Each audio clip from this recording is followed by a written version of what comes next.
Underquote. I appreciate. ChatGPT nails another diagnosis in 12 seconds flat.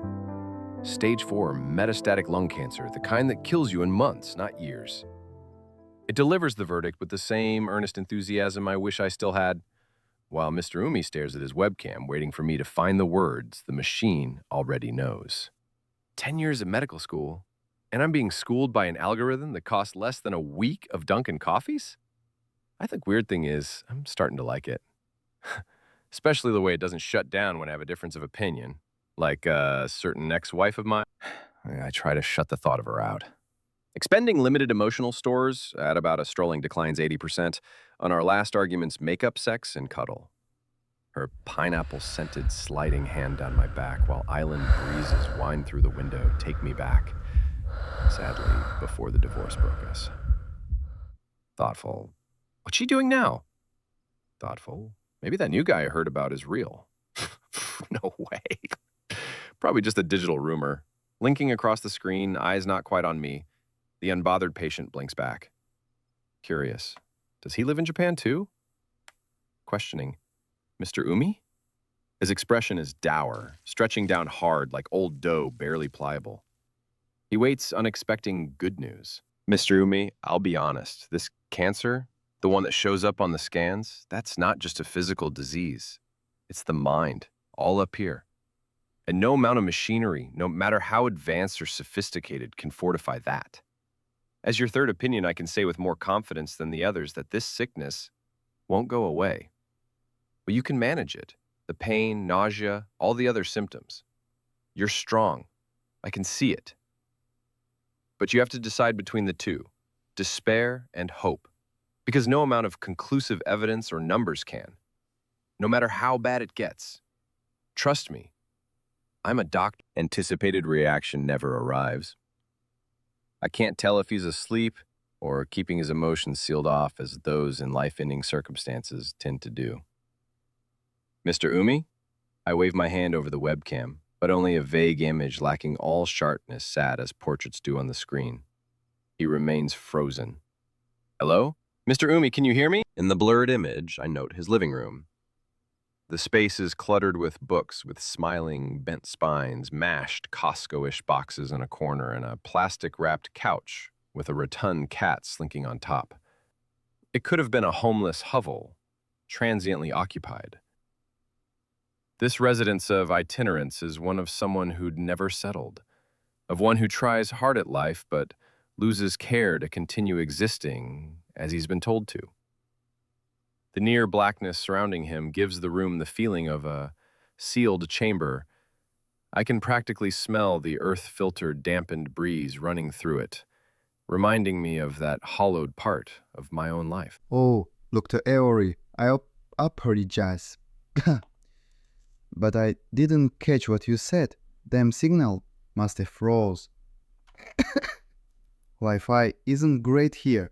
Sorry about that. You were saying something about scans or something. A pull down at the sides of my lips almost breaks my smile. Just information about your follow-up. So I should keep with the chemo? Or, I don't know. Give me a minute. Typing is terrible for me at this point. Even the black keys, far from producing anything close to musical quality, clack with an audible loose bike screw squeal when they depress at any angle instead of down. This keyboard sucks. It's hell on my right wrist, which flames under an osteo-fitted brace hot as the hood of an oil-deprived car. Tap, tap, squeak. I see the letters coming on the screen. The collar, whose mutated cells are splintering at some unknown sickening rate, just stares at his death. Plus or minus a minute longer than it should have taken me. I've confirmed the diagnosis. Stage 4 metastatic lung cancer. The kind in the movies that usually involves somberly weeping family members or the accelerated dumping of every time-wasting activity or bucket list item out onto an invisible surface somewhere to be sorted and evaluated. Trash or treasure? They couldn't be both. Tell the patient you can refer him to grief counselors, that he should find comfort in his remaining hours, for ours is a fleeting life, and If well evaluated, meditated, preyed upon, he can maximize the remaining time he has. You're an exceptional doctor, Sam. He's trusting you in what is likely one of the most difficult moments of his life. Give it to him solidly straight. No quaffling or hesitating. You've got this. ChatGPT says this to me. Well, at this point, you've done how many rounds? I rise. 3. I'd say, considering the circumstances and everything and all the other consults, and where we are at this junction, it's time to think about what you want to do with the best rest of your days.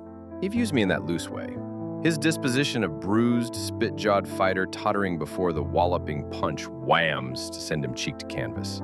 Defeat imminent. I've seen it many times. Doc, I'm really grateful for your channel. Most doctors in social media are acting they talk about medicine, but they don't heal. Too busy making videos for, what do they call them? Algo, that's it. That rhythm's got it running all the time. But not you. You're different. Better. I appreciate it. You're too kind, but is there anyone I should call? Anyone you want to speak to? He'd raised his arm to cover the webcam or close the laptop on his end. Lack of movement on the other end makes me wonder if the connection went bad again. I've got to get going. Thanks for your time, Dr. Avery. The two-tone descending sound signaling hang-up plays and his screen goes black.